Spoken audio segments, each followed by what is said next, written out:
Halo semuanya, selamat datang di channel Nextrend.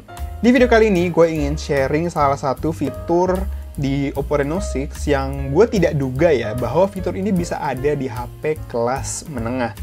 Karena gue pikir fitur kayak gini biasanya cuma ada di HP yang kelas atas aja gitu, HP-HP gaming yang mahal. Apa itu? Bersama gue Bagus, ini adalah cara mengatur sensitivitas layar di Oppo Reno 6.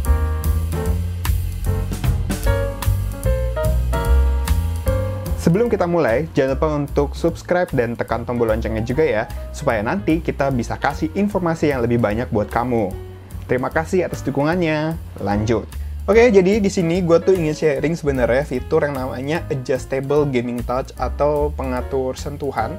Jadi ini adalah fitur yang kalian tuh diberikan kesempatan untuk mengatur sensitivitas layar dari HP ini nih, Oppo Reno 6. Fitur ini setahu gue cuman hadir di beberapa HP Oppo aja, di Reno 6, Reno 5. Gue nggak tahu ya kalau di flagshipnya ada apa enggak. Tapi kayaknya fitur ini memang cuman hadir di HP yang refresh rate-nya udah tinggi. Jadi kalau refresh rate tinggi kan biasanya sensitivity-nya tuh, bukan sensitivity, apa sih istilahnya? Sampling touch rate-nya itu cukup tinggi juga. Nah, gimana sih caranya mengatur sensitivitas layar di Oppo Reno 6?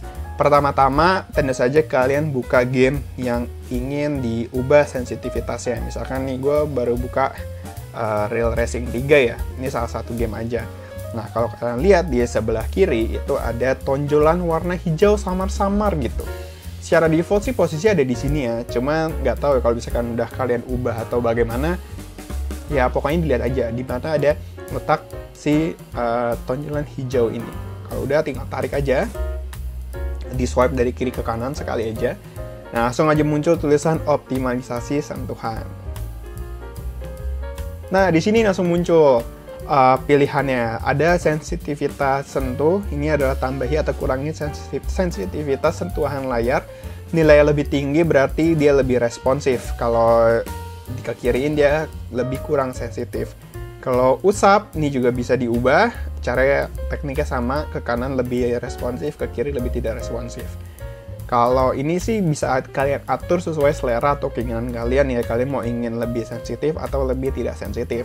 Lalu di bawahnya ada beberapa settingan lagi. Ini terkait sentuhan juga sebenarnya.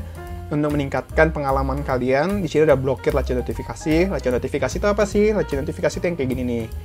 Tuh, yang kayak gini namanya latch notifikasi. Kalau kalian aktifkan, oke, tuh dia nggak akan muncul lagi kan. Nah, terus yang kedua, aktifkan screenshot 3 jari. Jadi kalau kalian pencet 3 jari, dia nggak akan jadinya screenshot. Terus nonaktifkan layar belah 3 jari. Jadi untuk ini mengaktifkan kayak dual screen gitu loh. Jadi dipindahin ke satu sisi tampilan gamenya gitu. Jadi ini bisa diblokir dengan 3 ini. Kalau kalian merasa, aduh pengen balik ke default deh. Nah, di bawah ada tulisan pulihkan pengaturan default. Jadi nanti langsung di-nolin lagi secara otomatis semuanya. Gitu. Dan kebetulan fitur ini sih udah gue coba ya. Gue udah buka berbagai macam game, ternyata bisa. Karena pada awalnya gue pikir fitur ini cuma ada untuk game-game FPS doang yang memang butuh pengaturan seperti itu. Ternyata di game kayak Real Racing aja ada. Tuh. Ini bisa diubah gitu.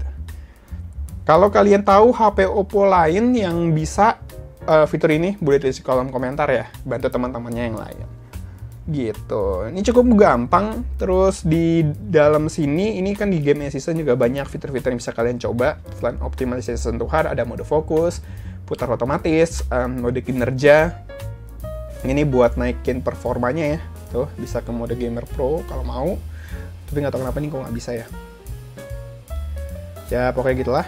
Terus juga ada di atasnya ada beberapa fitur, nih bisa langsung akses juga ke perekaman layar. Ada buat akses ke Messenger, akses ke WhatsApp, notifikasi bullet screen. Terus ada lock buat brightness juga. Gitu. Udah gitu aja, gampang banget. Sekian dari Bagus, jangan lupa untuk like dan share video ini, terus juga di kolom komentar pendapat kalian soal video ini. Follow semua sosial media Nextrend yang ada di deskripsi. Kunjungi juga situs nextrend.com untuk update berita teknologi terkini. Jangan lupa subscribe dan tekan tombol loncengnya juga buat yang belum. Buat kalian nih, jangan lupa juga ya untuk jaga prokes dan vaksin supaya nanti kita bisa ketemu di lain kesempatan. Terima kasih sudah menonton. Sampai jumpa di video-video Nextrend berikutnya.